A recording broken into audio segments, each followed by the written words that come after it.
सर्वधर्मस्थापकस्तं सर्वधर्मस्वरूपकः आचार्यानं महाचार्य रामकृष्णाय ते नमः। আমাদের একেবারে শেষের দিকটাই হয়েছিল ঠাকুরের পরীক্ষা প্রণালী ও নরেন্দ্রনাথ, এই অধ্যায় হচ্ছিল। আমরা গতদিন যেটা পড়েছিলাম যে ঠাকুর কিভাবে পরীক্ষা করতেন, বিভিন্ন ভাবে অঙ্গ প্রত্যঙ্গ ইত্যাদি দেখেও কিন্তু ঠাকুর সেইভাবেই ভক্তদেরকে পরীক্ষাও করতেন, তারা কতখানি এই আধ্যাত্মিক পথের জন্য যোগ্য, এগুলো আমরা গতদিন পড়েছিলাম। ঠাকুরের এবার সেই বিখ্যাত কথা, নবাবী আমলের মুদ্রা বাদশাহী আমলে চলে না। এই কথাগুলো ঠাকুরের অনেক মূল্যবান কথা। অর্থাৎ এই আমলের জন্য, অর্থাৎ এই যুগের জন্য, আধুনিক কালের জন্য ঠাকুরের কথা কতখানি প্রযোজ্য, সেই পুরনো দিনের যদি শাস্ত্রের কথা এবার ঠাকুরের কথার সাথে মিলিয়ে আমরা ঠাকুরকেই আদর্শ হিসাবে ধরতে পারি, তখনই কিন্তু আমরা ঠিক ঠিক যেন সেই শাস্ত্র জ্ঞানও আমাদের হতে পারে। তাই ঠাকুর সেখানেও বলছেন, নবাবী আমলের মুদ্রা বাদশাহী আমলে চলে না। আমি যে রূপ বলিতেছি সেই রূপে যদি চলিয়া যাস, তাহা হইলে সোজাসুজি গন্তব্যস্থলে পৌঁছাইয়া যাইবি। অর্থাৎ এখানে আমি আর যেন কোনো তর্কের মধ্যে না করি, আমার যেন অবিশ্বাস কিছু না আসে, তাকে সম্পূর্ণভাবে বিশ্বাস করতে হবে। তিনি নিজ মুখেই কিন্তু সেইটি বলছেন। বলছেন সোজাসুজি গন্তব্যস্থলে পৌঁছাইয়া যাইবি। যাহার শেষ জন্ম, যাহার সংসারে পুনঃ পুনঃ আগমনের ও জন্ম মরণের শেষ হইয়াছে, সেই ব্যক্তি এখানে আসিবে এবং এখানকার ভাব গ্রহণ করিতে পারিবে। শুধু আসলেই হবে না, এখানকার ভাব, অর্থাৎ সেই যে আদর্শ স্বরূপে ঠাকুর যে ভাব আমাদেরকে দিয়ে গেছেন, আধ্যাত্মিক ভাব, সেটা যে সর্বান্তকরণে যে গ্রহণ করতে পারবে, তারই কিন্তু ঠাকুর বলছেন স্বয়ং, তারই কিন্তু শেষ জন্ম যেন। ইহাকে ভাবিলেই তাহাকে ভাবা হইবে। ঠাকুর আবার বলে দিচ্ছেন, তোমার ইষ্ট আপনাকে দেখাইয়া ইহার ভিতর আছেন, ইহাকে ভাবিলেই তাহাকে ভাবা হইবে ইত্যাদি। এইভাবেই ঠাকুর কিন্তু ইঙ্গিত দিচ্ছেন। এবার আমরা দেখতে পাচ্ছি আশ্রিতগণের অন্তরে পূর্বোক্ত ভাবের উদয় হইয়া দিন দিন উহা দৃঢ় প্রতিষ্ঠ হইতেছে কিনা, তৎ বিষয়ে ঠাকুর কিন্তু অন্বেষণাদি করিতেন। সে আগেই বলা হয়েছিল উত্তম বৈদ্য তিনি। তাই ওষুধ খেয়েছে কিনা, শরীর ভালো হয়েছে কিনা, ওষুধে তার উপকার হয়েছে কিনা, অন্য ওষুধ লাগবে কিনা, সেই বৈদ্যই তো তার খবর করছে। সেখানে তিনি শুধুমাত্র উপদেশ দিয়ে শান্ত হয়ে গেছেন, ক্ষান্ত হয়ে গেছেন, তার কাজ শেষ, সেটি ভাবেননি। তিনি একেবারে খবরও রাখতেন। বলছেন অন্বেষণাদি করিতেন, ওই সম্বন্ধে বলছেন কিছু দৃষ্টান্ত।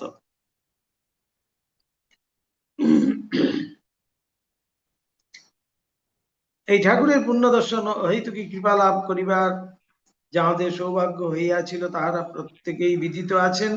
তিনি তাহাদিগকে বিরলে অথবা দুই চারিজন ভক্তের সম্মুখে সহসা, এই সময়ে সময়ে সহসা প্রশ্ন করিয়া বসিতেন, আচ্ছা আমাকে তোমার কি মনে হয় বলো দেখি।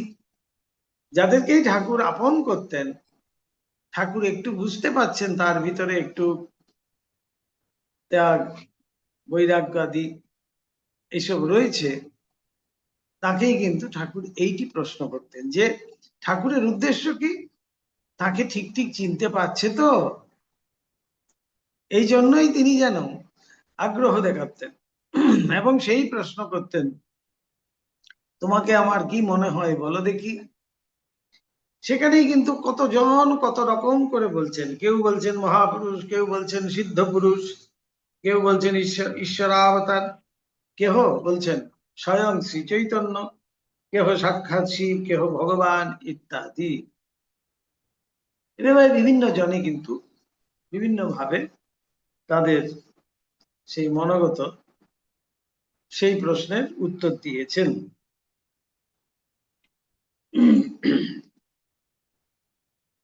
এবার বলছেন যে ব্রাহ্ম সমাজ প্রত্যাগত কেহ কেহ যাহারা ঈশ্বরের অবতারত্বে বিশ্বাসবান ছিল ছিল না বলিয়াছিল, আপনি শ্রীকৃষ্ণ, বুদ্ধ, ঈশা ও শ্রী চৈতন্য প্রমুখ ভক্তাগ্রণীদের সমতুল্য ঈশ্বর প্রেমিক। ব্রাহ্ম সমাজ তো তাই ঈশ্বর না বলতে বলছে ঈশ্বর প্রেমিক, এইভাবেই বলেছেন। আবার খ্রিস্টান ধর্মাবলম্বী এই যে উইলিয়ামস, তাকে যখন জিজ্ঞেস করা হলো ঠাকুরকে, তিনি কি বললেন? নিত্য চিন্ময় বিগ্রহ ঈশ্বর পুত্র ঈশামসী বলিয়া নিজ মত প্রকাশ করিয়াছিলেন। সাক্ষাৎ সেই ঈশা যীশু খ্রিস্ট, তিনি স্বয়ং। এখানে ফুটনোটও দিয়েছে, আমরা বিশ্বস্ত সূত্রে শুনিয়াছি এই ব্যক্তি কয়েকবার ঠাকুরের নিকটে গমনাগমন করিবার পরেই তাহাকে ঈশ্বরাবতার বলিয়া মানিয়াছিলেন। খ্রিস্ট ধর্মাবলম্বী উইলিয়ামস তাহার উপদেশে সংসার ত্যাগ করিয়া পাঞ্জাব প্রদেশের উত্তরে অবস্থিত হিমালয় গিরির কোন স্থলে তপস্যাদিতে নিযুক্ত হইয়া শরীর পাত করিয়াছিলেন সেই উইলিয়ামস। তো তিনি পর্যন্ত বলেছিলেন যে নিত্য চিন্ময় বিগ্রহ ঈশ্বর পুত্র ঈশামসী। উত্তরদাতাগণ ঠাকুরকে কতদূর বুঝিতে বলিতে পারি না, কিন্তু ওই সকল বাক্যর দ্বারা তাহার সম্বন্ধে এবং সঙ্গে সঙ্গে ঈশ্বর সম্বন্ধে নিজ নিজ মনোভাব যে যথাযথ ব্যক্ত করিত তারা বলা বাহুল্য। যে যেমন বুঝেছে সেই অনুযায়ী কিন্তু তাদের ভাব ব্যক্ত করতেন। ঠাকুরও তাহাদিগের ওই প্রকার উত্তর সকল পূর্বোক্ত আলোকে দেখিয়া যাহার যে প্রকার ভাব তাহার প্রতি সেই প্রকার আচরণ ও উপদেশ প্রদান করিতেন, কেননা তিনি কারুর ভাব নষ্ট করতেন না। যে যেই ভাবেরই হোক সেই ভাবই তার মধ্যে প্রবেশ করিয়ে তাকে আরো যেন পুষ্ট করতেন।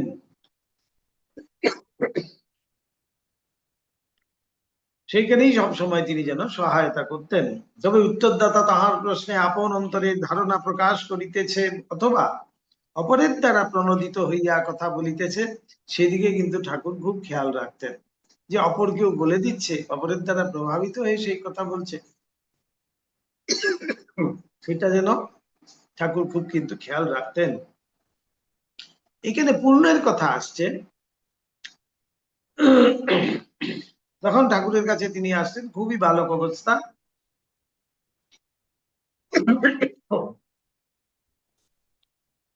তো শ্রীযুক্ত মাস্টার মশাই সবাইকে ধরে ধরে ধরে আনতেন, তার বদনামই হয়ে গেছিল ছেলে ধরা মাস্টার।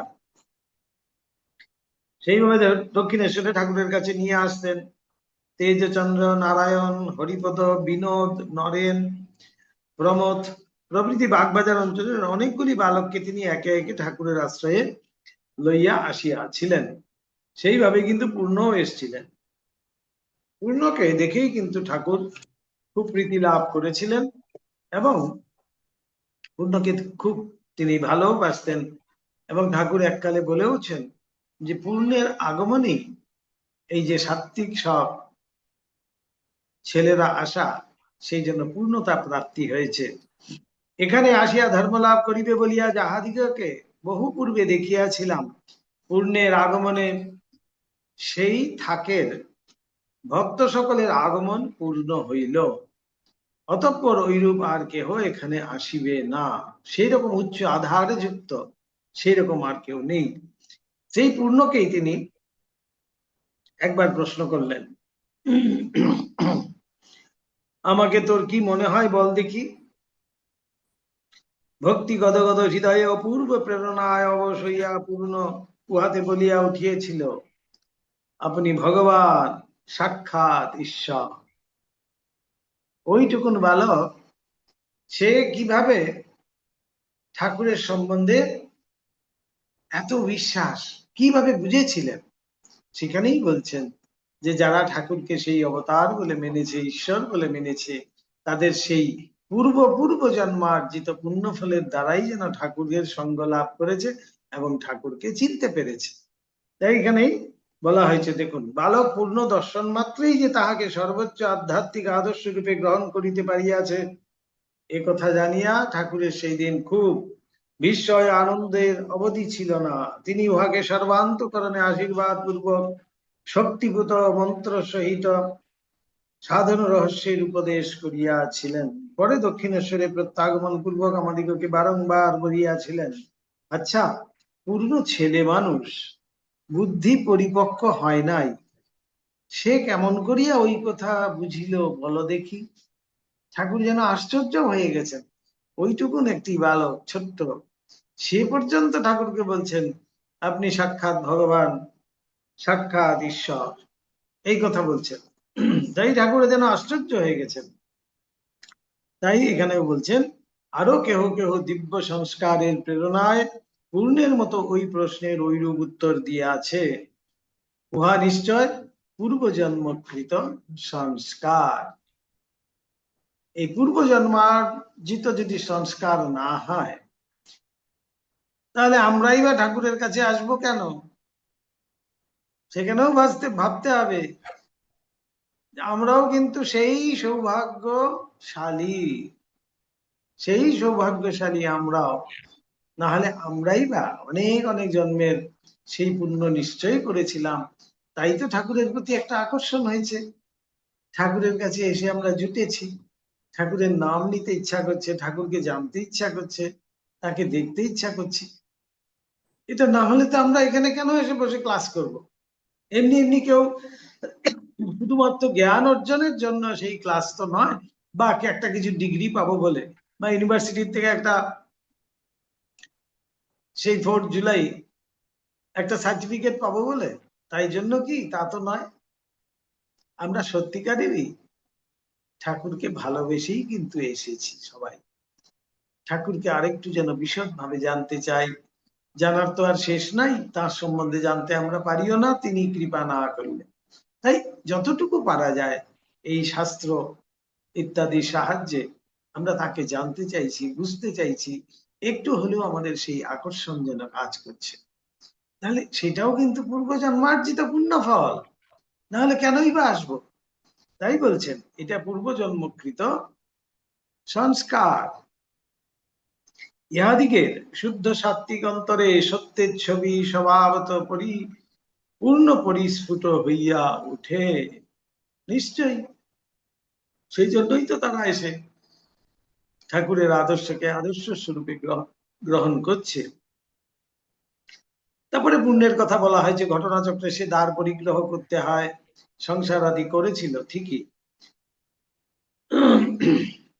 আর আশ্রিত ভক্তগণকে পূর্বোক্ত ভাবে প্রশ্ন করা বিষয়ে আরেকটি দৃষ্টান্ত আমরা এখানে উল্লেখ করিব। দক্ষিণেশ্বরে আগমনের স্বল্পকাল পরে আমাদিকে সুপরিচিত জনৈক ব্যক্তিকে ঠাকুর এক দিবস নিজ গৃহস্থিত মহাপ্রভুর সংকীর্তনের ছবিখানি দেখাইয়া বলিলেন, সকলে কেমন ঈশ্বরীয় ভাবে বিভোর হয়েছে দেখছিস? সেই মহাপ্রভুর সংকীর্তনের দল, সেটা দেখিয়ে ঠাকুরের ঘরে যেই ছবিটি ছিল সেটা দেখিয়ে ঠাকুর বলছেন, দেখো দেখো কেমন ঈশ্বরের ভাবে সবাই মেতে উঠেছে। সে ওই ব্যক্তি বলছেন, ওরা সব ছোট লোক মহাশয়। কি কাণ্ড, কাম কাজ নাই ওই জন্য নাচছে, ওরা সব ছোট লোক। ঠাকুর কি সে কি রে, ও কথা বলতে আছে? ওই ব্যক্তি, হ্যাঁ মহাশয়, আমার নদিয়ায় বাড়ি, আমি জানি বস্টুম ফস্টুম ছোট লোকে হয়।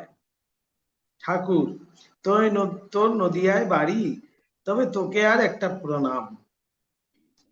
ঠাকুর বলছেন তোর নদিয়ায় বাড়ি, সেই নদিয়া যেখানে মহাপ্রভু জন্মগ্রহণ করেছিলেন, সেই জন্য নদিয়ার নাম শুনেই ঠাকুর বলছেন তাহলে তোকে একটা প্রণাম। আচ্ছা, রাম প্রভৃতি ঠাকুর নিজেকে দেখাইয়া ইহাকে অবতার বলে, তোর কি মনে হয় বল দেখি? ওই ব্যক্তি তারা তো ভারী ছোট কথা বলে। সে আরেক ডিগ্রি উপর দিয়ে দেখুন, ঠাকুর জিজ্ঞেস করছে রামচন্দ্র দত্ত ইত্যাদি আরো যে ভক্তরা আছে, ঠাকুর নিজেকে দেখিয়ে বলছে একে বলছেন অবতার, তোর কি মনে হয় বল দেখি? সেই বলছে যে আরে এটা তো অনেক ছোট কথা হয়। ঠাকুর সে কি রে, ভগবানের অবতার বলে আর তুই বলছিস ছোট কথা বলে? ওই ব্যক্তি, হ্যাঁ মহাশয়, অবতার তো তার অংশ। কতটুকু বালক, এই পুণ্যই কিন্তু এসে বলছেন, সেইটুকুন বালক কিরকম করে কথা বলছে। বলছেন অবতার তো তার অংশ, ঈশ্বরের অংশ। আমার আপনাকে সাক্ষাৎ শিব বলিয়া মনে হয়।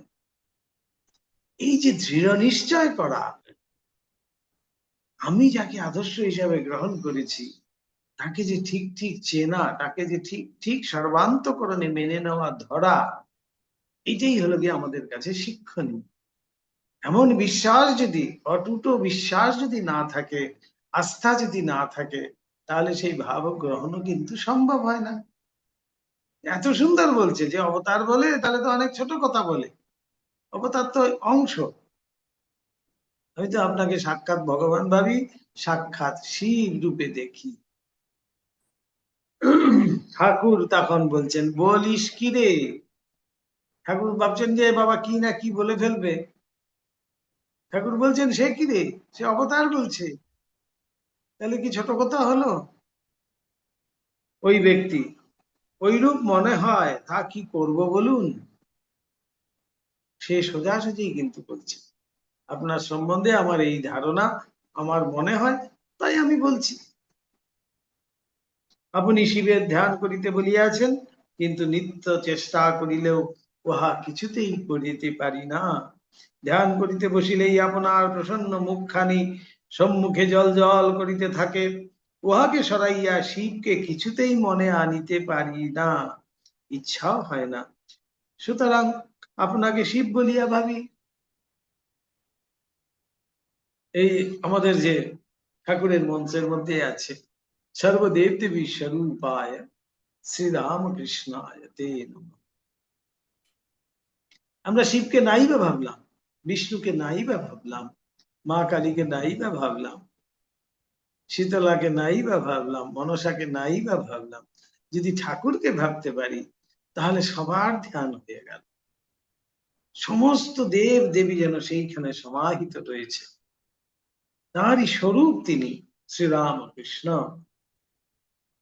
বলছেন আমি আর পারি না শিবে শিবে আপনাকে সরিয়ে আবার শিবের চেহারা আনবো, শিবের মুক্তি আনবো ধ্যান মধ্যে, সেটা আর কিছুতেই হয় না। তাই আপনাকেই শিব বলে ভাবি। সোজা সুজি একেবারে যুক্তি দিয়ে কিন্তু বুঝিয়ে দিচ্ছে। ঠাকুর হাসিতে হাসিতে, বলিস কি রে? এত প্রসন্ন হয়েছেন ঠাকুর, এত খুশি হয়েছেন। আমি কিন্তু জানি আমি তোর এক গাছি ছোট কেশের সমান, উভয়ের হাস্য। যা হোক, তোর জন্য বড় ভাবনা ছিল, আজ নিশ্চিন্ত হলাম। তার জন্য ঠাকুর খুব চিন্তা করছিলেন যে কি জানি কি ভেবেছে, কি নিয়েছে, কেমন ভেবেছে, কেমন করে ভাব নেবে, কেমন করে আদর্শ গ্রহণ করবে। একবারে সোজাসুজি বলে দিল আপনি সাক্ষাৎ শিখ, আমি আর কিছু জানি না। শেষোক্ত কথাগুলি ঠাকুর কেন বলিলেন তাহা ওই ব্যক্তি তখন বুঝিয়াছিলেন কিনা বলিতে পারি না। আমাদিকে জানা আছে ওইরূপ স্থলে ঠাকুর প্রসন্ন হইয়া আছেন, এই কথা বুঝিয়াই আমাদিকে প্রাণ পূর্ণ হইয়া উঠিত, এবং তাহার ওইরূপ কথা সকল বুঝিবার প্রবৃত্তি থাকিত না। যে ঠাকুর খুশি হয়েছেন, তারপরে সেটাই আমাদের লক্ষ্য, তার প্রীতি লাভই আমাদের লক্ষ্য। তিনি কি বলছেন, আর তখন আর শোনার প্রবৃত্তি থাকতো না। এখন বুঝিতে পারি তাহাকে সর্বশ্রেষ্ঠ আধ্যাত্মিক আদর্শ বলিয়া গ্রহণ করিয়াছে জানিয়াই ঠাকুর ওই ব্যক্তিকে ওই দিবস ওই কথাগুলি বলিয়াছিলেন। আশ্রিত ভক্তগণ তদীয় সর্বপ্রকার আচরণ তন্ন তন্ন ভাবে লক্ষ্য করিয়া বুঝিয়া সুঝিয়া যাহাতে তাহাকে ওইরূপে গ্রহণ করে তোর জন্য ঠাকুরের বিশেষ প্রযত্ন ছিল। কেমন আচার্য দেখুন, যে ঠিক ঠিক ভাবে গ্রহণ করছে তো, তাই তো জনে জনে জিজ্ঞেস করছেন, আমাকে তোমার কি কি মনে হয় বলো দেখি, যে ঠিক ঠিক বুঝতে পারছে তো, ঠিক ঠিক নিতে পারছে তো, নাকি আমি বলে যাচ্ছি আর তারা শুনে যাচ্ছে। এই জন্য তন্ন তন্ন করে ঠাকুর কিন্তু সেগুলো খবর রাখতেন এবং বিশেষ প্রযত্ন নিতেন। কারণ প্রায়ই তিনি আমাদেরকে বলিতেন, সাধুকে দিনে দেখিবি রাত্রে দেখিবি তবে সাধুকে বিশ্বাস করবি। সাধু অপরকে সাধু অপরকে যাহা শিক্ষা দেয় স্বয়ং তাহা অনুষ্ঠান করে কিনা তৎ বিষয় বিশেষ রূপে লক্ষ্য করিতে ঠাকুর আমাদিগকে সর্বদা উৎসাহিত করিতেন। যিনি বলছেন তার জীবন ঠিকঠাক আছে তো, তিনি যে উপদেশ আদি দিচ্ছেন সেই উপদেশগুলো তিনি জীবনে পালন করছেন তো। তাই ঠাকুর বলছেন যে দেখে শুনেই কিন্তু সেগুলো করতে হবে। বলিতেন, কথায় এবং কার্যে মন ও মুখে যাহার মিল নাই তাহার কথায় কখনো বিশ্বাস করিতে নয়। কি অপূর্ব সমস্ত শিক্ষা। ওই প্রসঙ্গে একটি গল্প বলছেন, কোন ব্যক্তির স্বল্প বয়স্ক পুত্র সর্বদা অজীর্ণ রোগে কষ্ট পাইত। পিতা তাহা চিকিৎসার জন্য তাহাকে গ্রামান্তরে এক বিখ্যাত বৈদ্যের নিকট লইয়া যাইল। বৈদ্য বালককে পরীক্ষাদি করিয়া তাহার রোগ নির্ণয় করিলেন, কিন্তু ঔষধের ব্যবস্থা সেদিন না করিয়া তাহাকে পরদিবসে পুনরায় আসিতে বলিলেন। এইবার সেই গল্প আমরা জানি যদিও, আবার তবু আবার এখানে পড়ছি। সেই আমার ঘরে গুড়ের নাগরি, আমি বলছি গুড় খেও না। সেই ডাক্তারও কিন্তু সেই দিন সমস্ত পরীক্ষা টরীক্ষা করলেন, রোগ নির্ণয় করলেন, কিন্তু সেই দিন আর কোনো ওষুধ বা কোনো বিধান দিলেন না, পরদিন আসতে বললেন। পরদিন যখন গেছে ডাক্তার খালি লিখে দিয়েছেন গুড় খেও না। তখন তার বাবা বলছে, আরে মশাই এটা তো আগের দিনে আমাকে বলে দিতে পারতেন, আবার এত দূর আমাকে সেই গ্রাম থেকে আসতে হলো। তখন সেই বৈদ্য বাবাকে বলছেন যে দেখো, কালকে আমার ঘরে অনেকগুলো গুড়ের নাগরি ছিল, গুড়ের হাড়ি আর কি, হাড়িগুলোকে বলা হয় নাগরি। তা আমি সেই গুড়ের নাগরি তুমি দেখলে পরে আর তোমাকে যদি বলি গুড় খেও না, তাহলে কি তুমি শুনতে? আজকে আমি গুড়ের নাগরিগুলো সব সরিয়ে দিয়েছি, হাঁড়িগুলো সব সরিয়ে দিয়েছি, পরিষ্কার করেছি। আজকে যদি বলি তাহলে তুমিও শুনবে, তুমি তখন বুঝবে যে ও হ্যাঁ, বৈদ্য খান না গুড়, আমাদেরও গুড় কালে খাওয়া উচিত না। এইভাবে নিজে ত্যাগ না করে আমি যদি অপরকে ত্যাগের কথা বুঝাই, সে কি বলবে, ও বাবা নিজে খুব সুন্দর ভোগ করছে, খুব খাচ্ছে দাচ্ছে ঘুমাচ্ছে, আর আমাকে বলছে খেও না খেও না। এটা তো হয় না। তাই নিজে ত্যাগ করে, ত্যাগী এই জন্যই আমাদের শাস্ত্রের কথায় রয়েছে, ত্যাগী কাউকেই কিন্তু গুরু করতে হয়। গুরু সব সময় ত্যাগী হতে হবে। সন্ন্যাসী গুরুই হলো গিয়ে শ্রেষ্ঠ গুরু, এখানেই বলা হয়েছে। তাই এখানে সেই গুড় খাবার সেই গল্প, ঠাকুরের ঐরূপ শিক্ষার প্রেরণায় আমরা সকলে তাহার আচরণ সমূহ বিশেষভাবে লক্ষ্য করিতাম। কেহ কেহ আবার উহার প্রভাবে তাহাকে পরীক্ষা করিতেও পশ্চাৎপদ হইত না। ঠাকুরকেও পরীক্ষা করত। যোগানন্দজির জীবনেই আছে, তিনি দক্ষিণেশ্বরে আছেন, রাত্রিবেলা দেখছেন ঠাকুর ঘরে নেই। তিনি ভাবছেন ও তাহলে বোধহয় ঠাকুর এবার নহবতে গেছেন মায়ের কাছে। তিনি দাঁড়িয়ে আছেন নহবতের কাছটায়, হঠাৎ দেখছেন পঞ্চবটির দিক থেকে চটি জুতার আওয়াজ। ঠাকুর সেই ঝাউতলায় গেছিলেন। তখন ঠাকুর যোগানন্দজিকে দেখে খুব কিন্তু খুশি হলেন। একটি বার আমরা হলে হয়তো বলতাম যে হ্যাঁ আমাকে সন্দেহ করছো। তিনি বলছেন বেশ বেশ, সাধুকে দিনে দেখবি রাত্রি দেখবি তবে তো চিনিবি। এরকম সব অপূর্ব।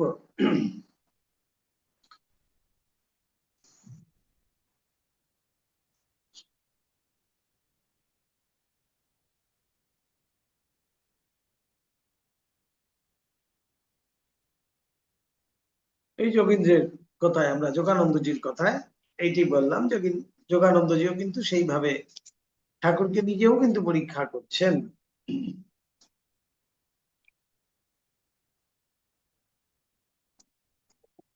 তারপরে আসছে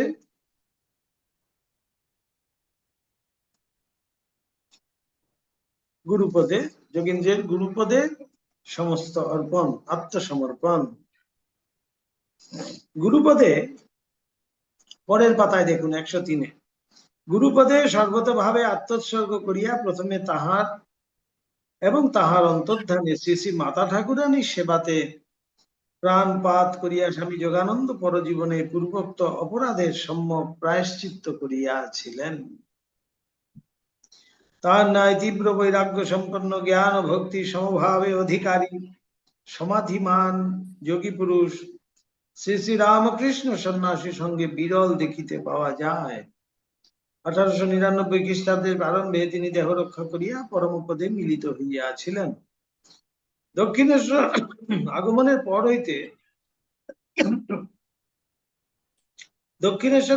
পর হইতে ঠাকুর যে নরেন্দ্রনাথের প্রতি কার্য তন্ন তন্ন করিয়া নিত্য লক্ষ্য করিয়াছিলেন, একথা আমরা ইতিপূর্বে উল্লেখ করিয়াছি। উহার ফলে তিনি বুঝিয়াছিলেন ধর্মানুরাগ, সাহস, সংযম, বীর্য ও মহৎ উদ্দেশ্যে আত্মোৎসর্গ করা প্রভৃতি সদ্গুণ সকল নরেন্দ্রের হৃদয়ে স্বভাবত প্রদীপ্ত রহিয়াছে। বুঝিয়াছিলেন শুভ সংস্কার নিচয় তাহার হৃদয়ে এত অধিক বিদ্যমান রহিয়াছে যে প্রতিকূল অবস্থায় পড়িয়া বিশেষ রূপে প্রলুব্ধ হইলেও ইতর সাধারণের ন্যায় হীন কার্যের অনুষ্ঠান তাহার দ্বারা কখনো সম্ভবপর হইবে না।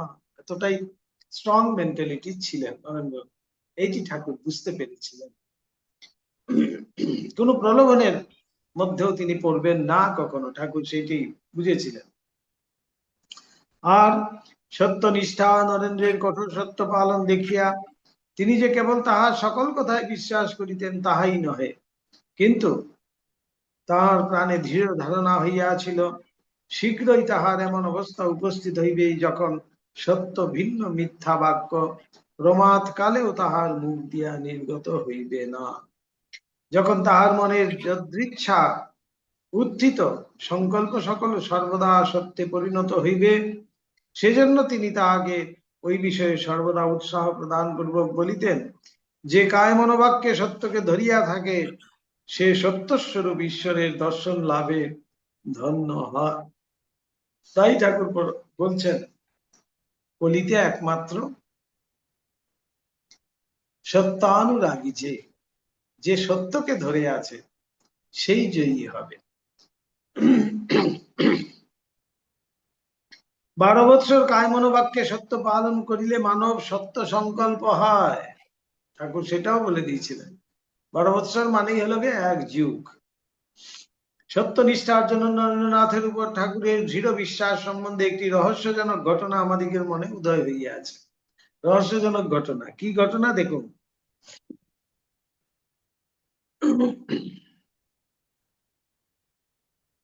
সেই চাতক পাখির গল্প। ঠাকুরও তো নরেন্দ্রনাথকে বিশ্বাস করতেন, ঠিক। ঠাকুর জানেন যে চাতক বৃষ্টির জল ছাড়া কিছু খায় না, সে হাঁ করে থাকে, যখন বৃষ্টি আসবে তখনই সে জল খায়। নরেন্দ্রনাথ একদিন চাঁদনির ঘাট থেকে এসে বলছেন, আপনার চাতক দেখলাম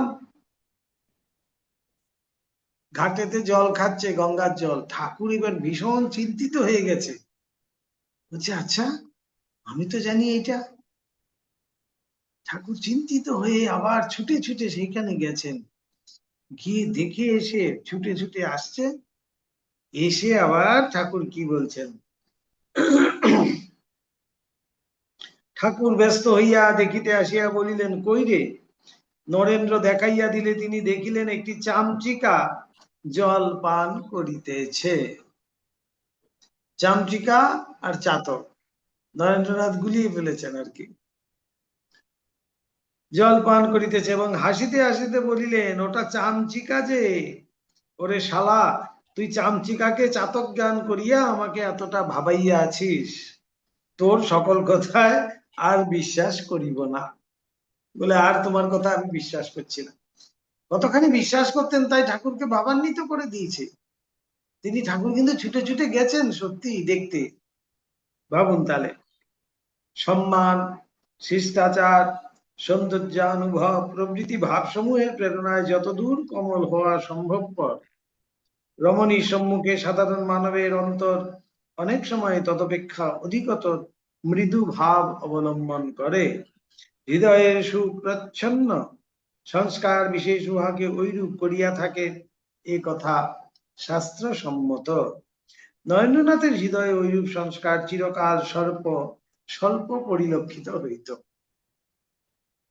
ওইসব নেই, যা আছে ভিতরে, ভিতর পরিষ্কার যদি হয় তাহলে তার এসবের প্রয়োজন নেই। উহা লক্ষ্য করিয়া ঠাকুরের মনে দৃঢ় ধারণা হইয়াছিল, নরেন্দ্র রূপজ মোহে আত্মহারা হইয়া সংযমের পথ হইতে কখনো ভ্রষ্ট হইবে না। অর্থাৎ এই রূপ প্রসাদী, এর দ্বারা প্রলোভিত হবে না নরেন্দ্রনাথ, কখনো প্রভাবিত হবে না, প্রলোভিত হবে না।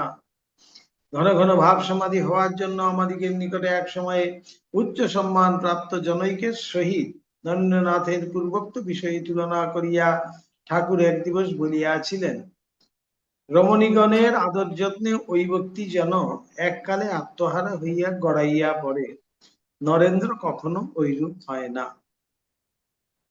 বিশেষ লক্ষ্য করিয়া দেখিয়াছি, ঐরূপ স্থলে সে মুখে কিছু না বলিলেও তাহার ভাব দেখিয়া মনে হয় সে যেন বিরক্ত হইয়া ঘাড় মাকাইয়ার বলিতেছে, এরা আবার এখানে কেন?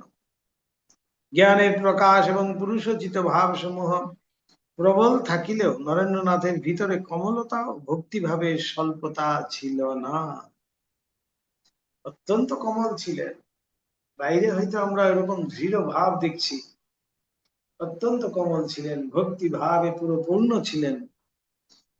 ঠাকুর ওই কথা আমাদিগকে অনেক সময় বলিয়াছেন, সামান্য সামান্য আচরণে প্রকাশিত কেবলমাত্র তাহার মনের ভাব সকল লক্ষ্য করিয়াই তিনি যে উক্ত সিদ্ধান্তে উপস্থিত হইয়াছিলেন তাহা নহে, কিন্তু তাহার শারীরিক লক্ষণ সকল দেখিয়াও তিনি ওই বিষয়ে স্থির করিয়াছিলেন।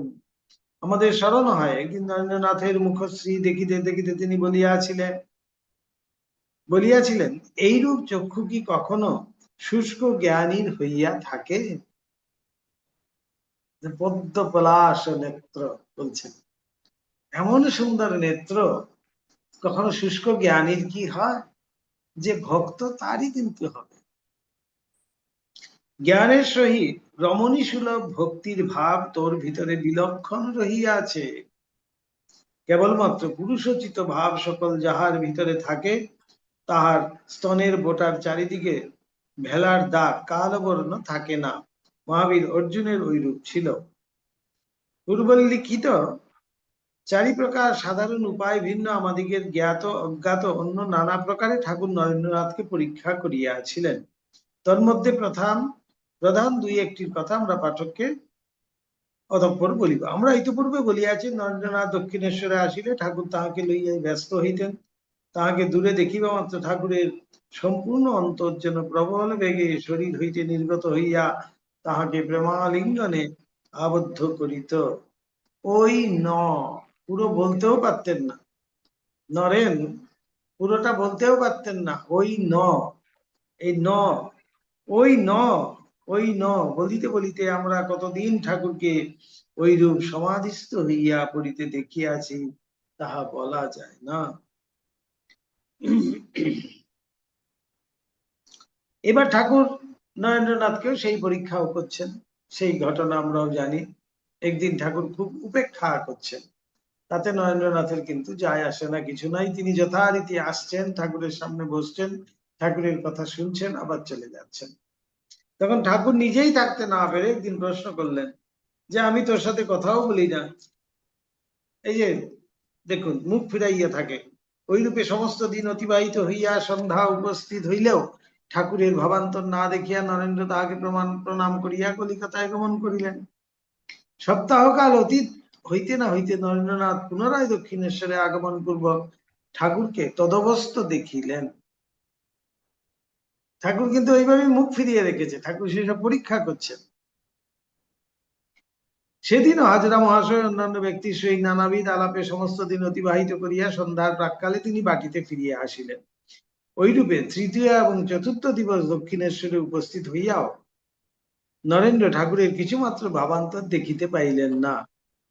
কিন্তু উহাতেও তিনি কিছুমাত্র ক্ষুব্ধ বা বিচলিত না হইয়া পূর্বের ন্যায় সমভাবে ঠাকুরের নিকটে গমনাগমন করিতে থাকিলেন। নরেন্দ্র বাটিতে থাকিবার কালে ঠাকুর তাহার কুশল সংবাদ আদি লইতে মধ্যে মধ্যে কাহাকেও পাঠাইতেন বটে, কিন্তু নিকটে আসিলেই তাহার সহিত ঐরূপ ব্যবহার কিছুকাল পর্যন্ত করিয়াছিলেন। 1 মাসের অধিক কাল ঐরূপে গত হইলে ঠাকুর যখন দেখিতে পাইলেন নরেন্দ্রনাথ দক্ষিণেশ্বরে আগমন করিতে বিরত হইলেন না। চলে যায় কিনা, মুখ ফিরিয়ে নেয় কিনা নরেন্দ্রনাথ, ঠাকুর সেই পরীক্ষাই করছিলেন 1 মাস ধরে।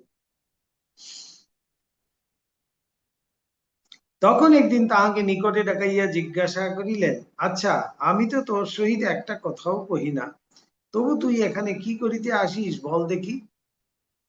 ঠাকুর নিজেই থাকতে পারলেন না। দেখুন, নরেন্দ্র বলিলেন, আমি কি আপনার কথা শুনিতে এখানে আসি?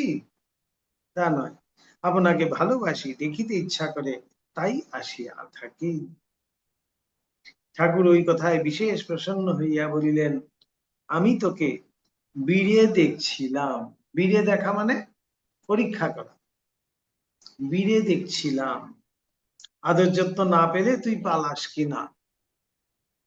খাতির যত্ন করছে ঠাকুর, খুব নরেন নরেন করছে, সেই সব যদি না করা হয় তাহলে তুই পালাস কিনা, আমি তাই পরীক্ষা করছিলাম। তোর মতো আধারী এতটা অবজ্ঞা ও উদাসীনতা, সেটাও কিন্তু হজম করতে পারে, সহ্য করতে পারে। অপরে এতদিন কোন কালে পলায়ন করিত, এতদিনে কোথায় পালিয়ে যেত, কেউ আসতো না, ওর দূর, তিনি কথাই বলেন না, কিছু না, আমার দিকে তাকানো না, আমি আর যাবই না, বলে দিয়ে আর যাবেই না, এদিকে আর মারাইতই না, পরিষ্কার ঠাকুরও বলে দিলেন। আরেকটি দৃষ্টান্ত এখানে আছেন, খুব সুন্দর। ঈশ্বর দর্শনের আগ্রহে নরেন্দ্রের অনিমাদি বিভূতি প্রত্যাহার। ঠাকুর এবার আবার পরীক্ষার ছেলে, ঠাকুর বলছেন যে আমি তো অনেক সব সিদ্ধি টিদ্ধি মায়ের কৃপায় আছে, যদি বলিস তাহলে আমি সেগুলো দিয়ে দিতে পারি তোকে, পরে তোর কাজে লাগবে। নরেন্দ্রনাথ প্রশ্ন করেছেন, ওই সকল শক্তি তোর ভিতরে সঞ্চারিত হইলে কার্যকালে ওই সকল ব্যবহারে লাগাইতে পারিবি, কি বলিস? ঠাকুরের পুণ্য দর্শন লাভ করিবার দিন হইতে নরেন্দ্র দৈবী শক্তির অশেষ প্রকাশ তাহাতে নয়ন গোচর করিয়াছিলেন। সুতরাং তাহার ওই কথায় অবিশ্বাস করিবার নরেন্দ্রের কোনো কারণ ছিল না। অবিশ্বাস না করিলেও কিন্তু তাহার হৃদয়ের স্বাভাবিক ঈশ্বর অনুরাগ তাহাকে ওই সকল বিভূতি নির্বিচারে গ্রহণ করিতে পরামর্শ দিল না। বিভূতি মানেই হলো পাওয়ার, নানান রকম ক্ষমতা, কিন্তু বলছেন না, আমার তো ওইসব দরকার নেই। তিনি চিন্তিত হইয়া জিজ্ঞাসা করিলেন, মহাশয়, ওই সকলের দ্বারা আমার ঈশ্বর লাভ বিষয়ে সহায়তা হইবে কি? যে ভগবানকে দেখার জন্য ওইসব শক্তি আমার কোনো কাজে আসবে কি? ঠাকুর বলিলেন, সে বিষয়ে সহায়তা না হইলেও ঈশ্বর লাভ করিয়া যখন তাহার কার্য করিতে প্রবৃত্ত হইবি তখন উহারা বিশেষ সহায়তা করিতে পারে। নরেন্দ্র ওই কথা শুনিয়া বলিলেন, মহাশয়, আমার ওই সকলের প্রয়োজন নাই, আগে ঈশ্বর লাভ হোক, পরে ওই সকল গ্রহণ করা না করা সম্বন্ধে স্থির করা যাইবে। কিরকম দৃঢ় সংকল্প, লক্ষ্যে স্থির, সেটিও ঠাকুর প্রমাণ করে সর্বসমক্ষে দেখাচ্ছেন। ঠাকুর তো নিশ্চয়ই জানেন, নরেন্দ্রনাথকে প্রথম দিন দেখেই তো ঠাকুর চিনে গেছিলেন, কিন্তু সর্বসমক্ষে সেটি প্রকাশ করতে হবে, তো তাই এই পরীক্ষাও কিন্তু তিনি করছেন। বিচিত্র বিভূতি সকল এখন লাভ করিয়া যদি উদ্দেশ্য ভুলিয়া যায় এবং স্বার্থপরতার প্রেরণায় উহাদিগকে অযথা ব্যবহার করিয়া বসি, তাহা হইলে সর্বনাশ হইবে। যে নরেন্দ্রনাথ বলে দিয়েছেন, এবার ঈশ্বর লাভের পথে আমি এইসব বিভূতি আমার এসে গেল, এই বিভূতির মধ্যেই মন চলে গেল, তখন তো আমি তো বিপথে চলে যাব, আসল কাজটি হবে না, সর্বনাশ হয়ে যাবে। ঠাকুর নরেন্দ্রকে অনিমাদি বিভূতি সকল সত্য সত্য প্রদান করিতে উদ্যত হইয়াছিলেন, অথবা তাহার অন্তর পরীক্ষার জন্য পূর্বোক্ত রূপে ব্যবহার করিয়াছিলেন, তাহা নিশ্চয় বলা আমাদিকে সাধ্যাতীত। কিন্তু নরেন্দ্র এই সকল গ্রহণে অসম্মত হওয়াতে তিনি যে বিশেষ প্রসন্ন হইয়াছিলেন এ কথা আমাদিকে জানা আছে। এইভাবেই ঠাকুর বিভিন্ন ভাবেই কিন্তু নরেন্দ্রকে সবসময় পরীক্ষা করেছেন। এবার অষ্টম অধ্যায় আসছে আমাদের, সংসারে ও ঠাকুরের নিকটে নরেন্দ্রনাথের শিক্ষা। নরেন্দ্রনাথের জীবনে তিনি তো বলছেন, মুক্ত কণ্ঠেই বলছেন, সেই দক্ষিণেশ্বরে সেই বামুনের কাছে বসেই আমার কিন্তু সমস্ত শিক্ষা, তিনি স্বীকার করছেন। ঠাকুর কখনো কখনো নরেন্দ্রের সহিত নিজ স্বভাবের তুলনায় আলোচনা করিয়া আমাদিগকে বলিতেন, ইহার ভিতরে যে আছে তাহাতে স্ত্রীলোকের ন্যায় ভাবের, ও নরেনের ভিতরে যে আছে তাহাতে পুরুষোচিত ভাবের প্রকাশ রহিয়া আছে। কথাগুলি ঠিক কোন অর্থে প্রয়োগ করিতেন তাহা নির্ণয় করা দুষ্কর, তবে ঈশ্বর বা চরম সত্যের অনুসন্ধানে তাহারা উভয়ে যে পথে অগ্রসর হইয়াছিলেন, অথবা যে উপায় প্রধানত অবলম্বন করিয়াছিলেন, তাহার অনুশীলনে প্রবৃত্ত হইলে পূর্বোক্ত কথার একটা সঙ্গত অর্থ প্রাপ্ত হওয়া যায়। কারণ দেখা যায়, ঈশ্বর লাভ করিতে হইলে যে সকল উপায় অবলম্বনীয় বলিয়া অধ্যাত্ম শাস্ত্র সমূহ নির্দেশ করিয়াছে, ঠাকুর ওই সকলের প্রত্যেকটি গুরু মুখে শ্রবণ মাত্র উহাতে পূর্ণ বিশ্বাস স্থাপন পূর্বক অনুষ্ঠানে প্রবৃত্ত হইয়াছিলেন। এই জন্যই বলছেন নারী সুলভ ভাব যেন।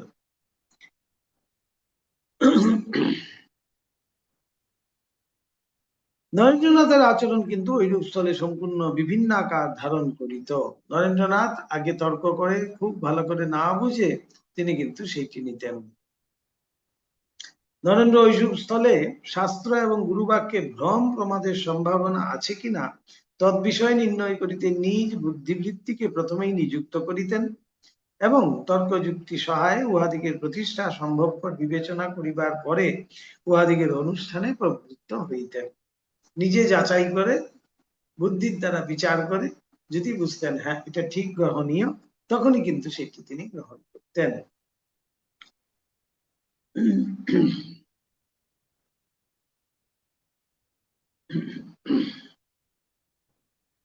পূর্ব সংস্কার বসে দৃঢ় আস্তিক্য বুদ্ধি সম্পন্ন হইলেও নরেন্দ্রের ভিতর মানব মাত্রেই নানা কুসংস্কার ও ভ্রম প্রমাদের বশবর্তী।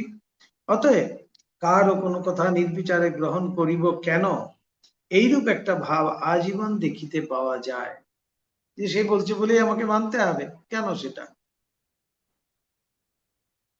ফলাফল উহার যাহাই হোক এবং উহার উৎপত্তি যথায় যে রূপেই হোক না কেন, বুদ্ধিবৃত্তি সহায়ে বিশ্বাস ভক্তিকে ওই রূপে সংযত রাখিয়া আধ্যাত্মিক রাজ্যে এবং অন্য সকল বিষয়ে অগ্রসর হওয়াই যে বর্তমান কালের মানব সাধারণের নিকটে পুরুষোচিত বলিয়া বিবেচিত হয়, এ কথা বলিতে হইবে না। এই জন্যই নরেন্দ্রের ভিতরের ভাবটাকে ঠাকুর বলছেন পুরুষোচিত, আর ঠাকুর নিজেকে দেখিয়ে বলছেন এর ভিতরে যে ভাবটা রয়েছে সেটা হলো গিয়ে প্রকৃতির মতো, স্ত্রীলোকের মতো। পারিপার্শ্বিক অবস্থান সমূহ মানব জীবনের সর্বত্র সর্বকাল বিশেষ অধিকার বিস্তৃত করিয়া বসে, শুদ্ধ অধিকার বিস্তার কেন, উহারাই উহাকে গন্তব্য পথে সর্বদা নিয়মিত করিয়া থাকে। অতএব নরেন্দ্রের জীবনে উহাদিগের প্রভাব ও প্রেরণা পরিলক্ষিত হইবে, ইহাতে বিচিত্র কিছুই নাই। ঠাকুরের নিকটে যাইবার পূর্বেই নরেন্দ্র নিজ অসাধারণ ধী শক্তি বা প্রভাবে ইংরেজি কাব্য সাহিত্য ইতিহাস ও ন্যায়ে সুপ্রতিষ্ঠিত হইয়া পাশ্চাত্য ভাবে বিশেষ রূপে ভাবিত হইয়াছিলেন। স্বাধীন চিন্তা সহায়ে সকল বিষয় অনুসন্ধানে প্রবৃত্ত হওয়া রূপ পাশ্চাত্যের মূল মন্ত্র ওই সময়ই তাহার মনে মজ্জাগত হইয়া গিয়াছিল। সুতরাং শাস্ত্র বাক্য সকলে তিনি যে ওই সময় বিশেষ সন্দিহান হইবে ও অনেক স্থলে মিথ্যা বোধ করিবেন এবং অভিজ্ঞ শিক্ষক ভাবে ভিন্ন অপর কোনো ভাবে মানব বিশেষকে গুরু বলিয়া স্বীকার করিতে পরান্মুখ হইবেন, ইহাই স্বাভাবিক। পাশ্চাত্য শিক্ষায় শিক্ষিত তো, পাশ্চাত্য ভাবে ভাবান্বিত, তাই একজন মানুষকে তিনি গুরু রূপে সেইভাবে গ্রহণ করতে একটু অস্বাভাবিক তার কাছে মনে হয়েছে। নিজ অভিভাবক দিকের জীবনাদর্শ এবং কলিকাতা তৎকালীন সমাজের অবস্থা নরেন্দ্রনাথকে পূর্বোক্ত ভাব পোষণে সহায়তা করিয়াছিল। এদিকে তখন ব্রাহ্ম সমাজ, বাবাকেও তিনি দেখেছেন সেইভাবেই। মা ভক্তিমতী যদিও ছিলেন, বাবা সেইভাবে এরকম পুজো আচ্ছা, ঈশ্বরে ভক্তি ইত্যাদি এসব তো দেখতে পাননি। সেইভাবেই তিনি কিন্তু তার জীবনও কিন্তু সেইভাবেই গড়েছিলেন। আর তৎকালীন সমাজ, সেখানেই তিনি ধর্ম ধর্ম ভাবছেন, এসব করছেন। তখনই এই রামচন্দ্র দত্ত তিনি একদিন বললেন নরেন্দ্রনাথকে, ধর্মকর্ম যদি কিছু থাকে তাহা কেবলমাত্র ইহারই ভিতরে আছে। হাফেজের কবিতাবলী এবং বাইবেলের ওইরূপে প্রশংসা করিলেও তাহার জীবন যে ওই সকল গ্রন্থোক্ত আধ্যাত্মিক ভাবে নিয়মিত ছিল তাহা নহে।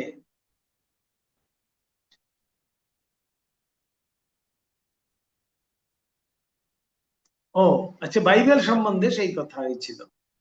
বাইবেল সম্বন্ধে একজন বাইবেল তাকে একটা উপহার স্বরূপে দিয়ে বলেছেন, ধর্মকর্ম এবং আধ্যাত্মিক কিছু যদি থাকে এটির মধ্যেই সমস্ত রয়েছে। এইভাবেই সেই রামচন্দ্র দত্তের কাছেই কিন্তু তিনি প্রথম শুনলেন সেই দক্ষিণেশ্বরের পরমহংসের কথা। কালে কালে তিনি সেখানে গিয়ে পৌঁছবেন ঠাকুরের কাছে।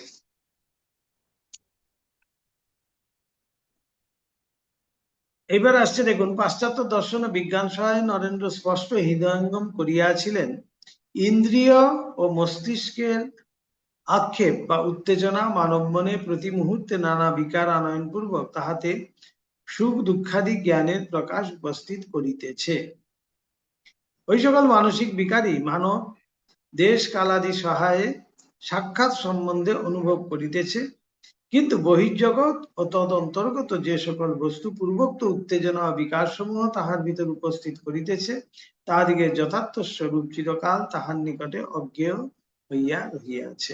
যেটা নিয়ে আমরা সব সময় কথা বলি সেটির কাছে আমাদের জ্ঞান প্রাপ্ত হয়, যেটা নিয়ে আমরা কথা বলি না বা যেটা নিয়ে ভাবি না সেটা আমাদের কাছে কিন্তু অজ্ঞেয় থেকে যায় বলা হচ্ছে।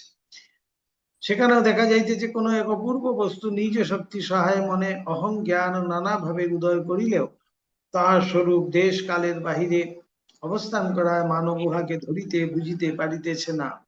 ওইরূপে অন্তরে ও বাইরে যেদিকেই মানব মন চরম সত্যের অনুসন্ধানে ধাবিত হইতেছে সেই দিকেই সে দেশ কালের দুর্ভেদ্য প্রাচীরে প্রতিহত হইয়া আপনার অকিঞ্চিত করত্ব সর্বদা অনুভব করিতেছে। আমার দ্বারা সম্ভব নয়, আমার দ্বারা সম্ভব নয়, আমরা খুবই অকিঞ্চিত, এইটা ভাবছেন। ওই রূপে পঞ্চ জ্ঞানেন্দ্রিয় ও মন বুদ্ধি রূপ যে যন্ত্র সহায়ে মানব বিশ্ব রহস্য উদ্ঘাটনে ধাবিত হইয়াছে তাহার বিশ্বের চরম কারণ প্রকাশ করিবার অসামর্থ্য ইন্দ্রিয়জ প্রত্যক্ষ, যাহার উপর ভিত্তি স্থাপন পূর্বক সে সকল বিষয় অনুমান ও মীমাংসায় ব্যস্ত রহিয়াছে তাহার ভিতরে নিরন্তর ভ্রম প্রমাদের বর্তমানতা।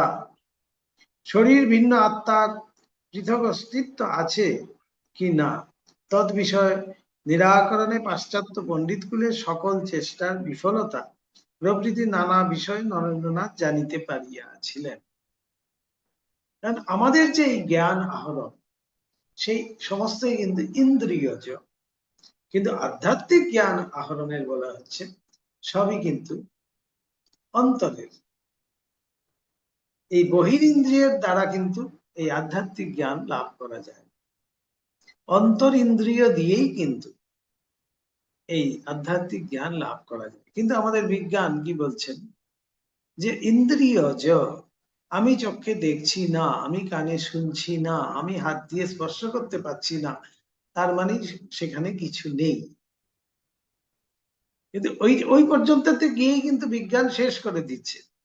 কিন্তু আধ্যাত্মিকতা বলছেন সেইখান থেকেই কিন্তু শুরু হচ্ছে। যেখানে সায়েন্স শেষ হচ্ছে, বিজ্ঞান শেষ হচ্ছে, সেখান থেকেই কিন্তু আধ্যাত্মিকতা শুরু। অর্থাৎ এই ইন্দ্রিয়জ শক্তির দ্বারা আমরা বহির্জ্ঞান প্রাপ্ত হতে পারি, কিন্তু ইন্দ্রিয়াতীত অবস্থার থেকেই কিন্তু আমরা এই আধ্যাত্মিক জ্ঞান প্রাপ্ত হব। সেটা নরেন্দ্রনাথ খুব বুঝতে পেরেছিলেন। বলছেন, ওই জন্য আধ্যাত্মিক তত্ত্ব সম্বন্ধে পাশ্চাত্য দর্শনের চরম মীমাংসা সমূহ তাহার নিকটে যুক্তিযুক্ত বলিয়া প্রতীত হয় নাই। পাশ্চাত্য শিক্ষা কি বলছেন, যে আমি চোখ দিয়ে দেখছি না, কান দিয়ে শুনছি না, হাত দিয়ে স্পর্শ করতে পারছি না, তার মানে সেখানে কিছু নেই। এটা পাশ্চাত্য ভাব। তাই নরেন্দ্রনাথ কিন্তু সেটা নিয়ে তিনি কিন্তু পরিতৃপ্ত নন, যুক্তিযুক্ত মনে হয়নি তার কাছে। রূপ রসাদি বিষয় ভোগে নিরন্তর আসক্ত মানব সাধারণের প্রত্যক্ষ সকলকে সহজ ও স্বাভাবিক স্বীকার করিয়া লইয়া উহার উপর ভিত্তি স্থাপন পূর্বক পাশ্চাত্যের অনুসরণে দর্শন শাস্ত্র করিয়া তোলা ভালো, অথবা বুদ্ধাদি চরিত্রবান মহাপুরুষ সকলের অসাধারণ প্রত্যক্ষ সকল ইতর সাধারণ মানব প্রত্যক্ষের বিরোধী হইলেও সত্য বলিয়া স্বীকার পূর্বক উহাদিগকে ভিত্তিরূপে অবলম্বন করিয়া প্রাচ্যের প্রথানুসারে দার্শনিক তত্ত্বানুসন্ধানে অগ্রসর হওয়া কর্তব্য, ঐরূপ সন্দেহ তাহার মনে উদিত হইয়াছিল। পাশ্চাত্য দর্শনোক্ত আধ্যাত্মিক মীমাংসা সকলের অধিকাংশ নরেন্দ্রনাথের অযুক্তিকর বলিয়া মনে হইলেও জড় বিজ্ঞানের আবিষ্কার সমূহের এবং পাশ্চাত্যের বিশ্লেষণ প্রণালীর তিনি ভূয়সী প্রশংসা করিতেন, এবং মনোবিজ্ঞানের ও আধ্যাত্মিক রাজ্যের তত্ত্ব সকলের পরীক্ষাস্থলে উহাদিগের সহায়তা সর্বদা গ্রহণ করিতেন।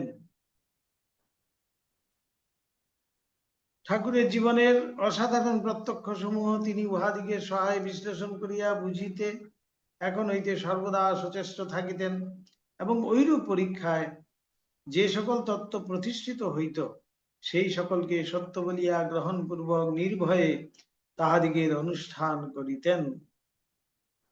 সত্য লাভের জন্য ভীষণ অস্থিরতা তাহার প্রাণ অধিকার করিলেও না বুঝিয়া কোনরূপ অনুষ্ঠানে প্রবৃত্ত হওয়া এবং কাহাকেও ভয়ে ভক্তি করা তাহার এককালের প্রকৃতি বিরুদ্ধ ছিল। যে উচিত প্রশ্ন পাচ্ছি না, উচিত উত্তর আমি পাচ্ছি না, সবাইকেই তো প্রশ্ন করছেন আপনি কি ঈশ্বরকে দেখেছেন,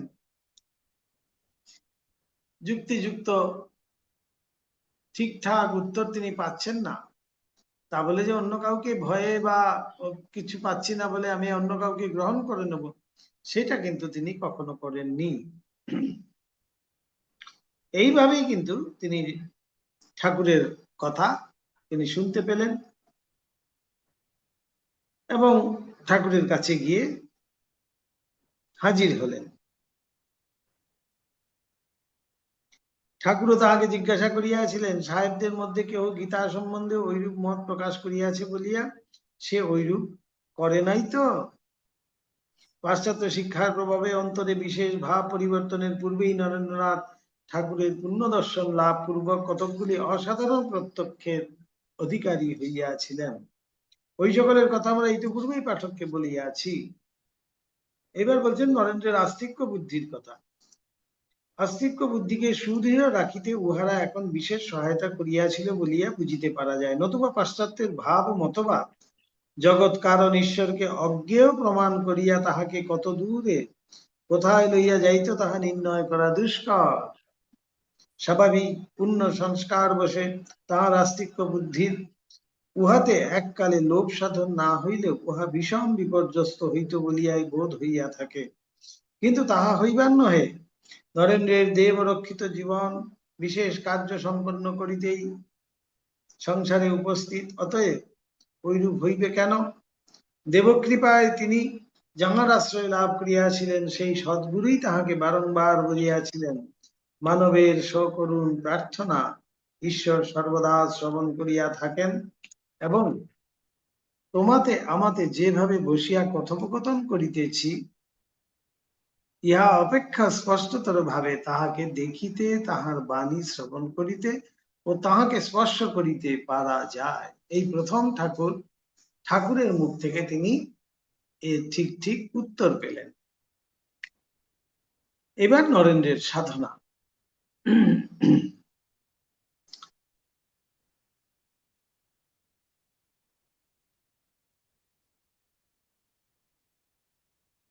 পাশ্চাত্য দার্শনিক হ্যামিল্টন তৎকৃত দর্শন গ্রন্থের সমাপ্তিকালে বলিয়াছেন, জগতের নিয়ামক ঈশ্বর আছেন এবং সত্যের আভাস মাত্র দিয়া মানব বুদ্ধি নিরস্ত হয়।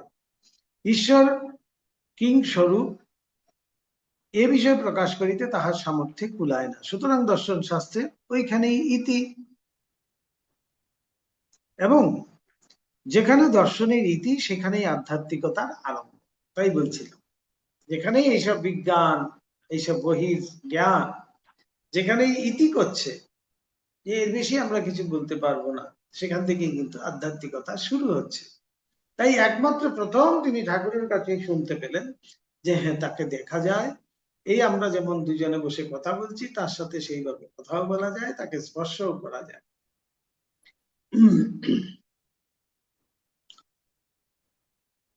হ্যামিল্টনের ওই কথা নরেন্দ্রনাথের বিশেষ রুচিকর ছিল এবং কথা প্রসঙ্গে উহা তিনি সময়ে সময়ে আমাদের নিকট উল্লেখ করিতেন। যা হোক, সাধনায় মনোনিবেশ করিলেও নরেন্দ্র দর্শনাদি গ্রন্থপাঠ ছাড়িয়া দেন নাই। ফলত গ্রন্থপাঠ, ধ্যান ও সঙ্গীতেই তিনি ওই সময়ে অনেক কাল অতিবাহিত করিতেন। ধ্যানাভ্যাসের এক নূতন পথ তিনি এখনিতে অবলম্বন করিয়াছিলেন।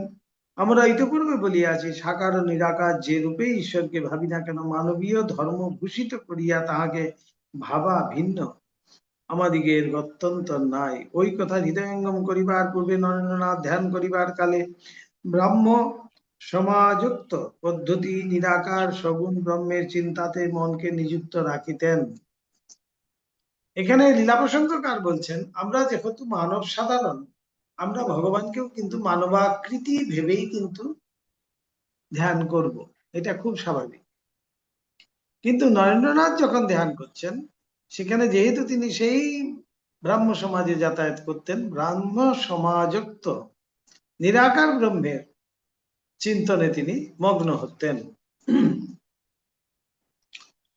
সেখানে ঈশ্বরীয় স্বরূপের ঐরূপ ধারণা পর্যন্ত মানবীয় কল্পনা দুষ্ট স্থির করিয়া তিনি এখন ধ্যানের উক্ত অবলম্বনকেও পরিত্যাগ করিয়াছিলেন এবং হে ঈশ্বর, তুমি তোমার সত্য স্বরূপ দর্শনের আমাকে অধিকারী করো, এই মর্মে প্রার্থনা পুরসর মন হইতে সর্বপ্রকার চিন্তা দূরীভূত করিয়া নিবাত নিষ্কম্প দীপ শিখার ন্যায় উহাকে নিশ্চল রাখিয়া অবস্থান করিতে অভ্যাস করিতে লাগিলেন। এইভাবেই অভ্যাস করছেন, স্থির করেছেন, সংযত করেছেন। এবার ভগবান তার স্বরূপ নিজেই প্রকাশ করবেন। স্বল্পকাল ঐরূপ করিবার ফলে নরেন্দ্রনাথের সংযত চিত্ত উহাতে এত দূর মগ্ন হইয়া যাইত যে নিজ শরীরের এবং সময়ের জ্ঞান পর্যন্ত তাহার সময়ে সময়ে তিরোহিত হইয়া যাইত।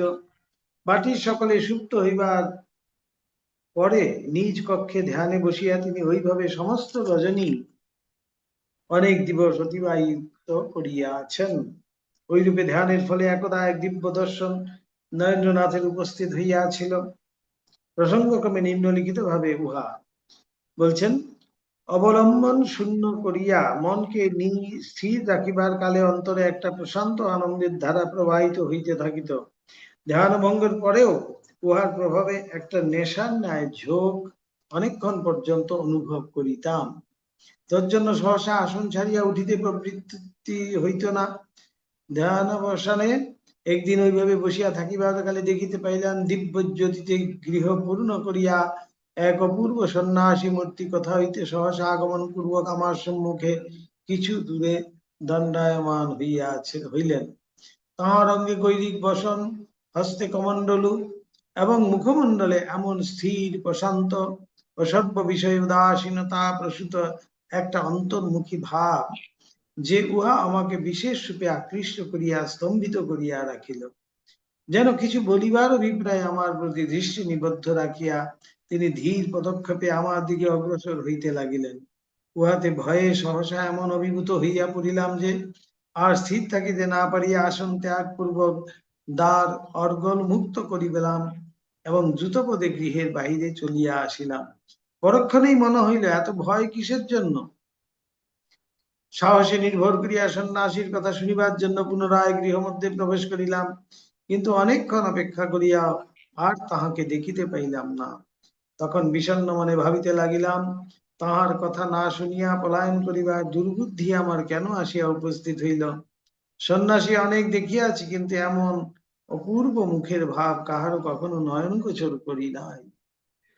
সে মুখখানি চিরকালের নিমিত্ত আমার হৃদয়ে মুদ্রিত হইয়া গিয়াছে। হইতে পারে ভ্রম, কিন্তু অনেক সময় মনে হয় বুদ্ধদেবের দর্শন লাভে আমি সেই দিন ধন্য হইয়াছিলাম। স্বামীজি নিজ মুখে সেটি ব্যক্ত করছেন, লীলা প্রসঙ্গটা তুলে ধরছেন। এইভাবেই ঠাকুরের সংস্পর্শে তিনি ধীরে ধীরে তার আধ্যাত্মিক সাধনা শুরু করেছেন। ধ্যান সিদ্ধ তো ছিলেনই, শুধুমাত্র এবার ঠাকুর যেন সেটি আরো তুলে দিচ্ছেন, জাগিয়ে দিচ্ছেন সেই লক্ষ্যে পৌঁছে দেওয়ার জন্য। ওম নিরঞ্জনম নিত্যম অনন্ত রূপম ভক্তানুকম্পাধৃত বিগ্রহং বৈ ঈশাবতারম परमेशमिड्यं तं रामकृष्णं शिरसा नमामः। ओम शांति शांति शांति। हरिः ओम तत्सत्। श्रीरामकृष्णार्पणमस्तु।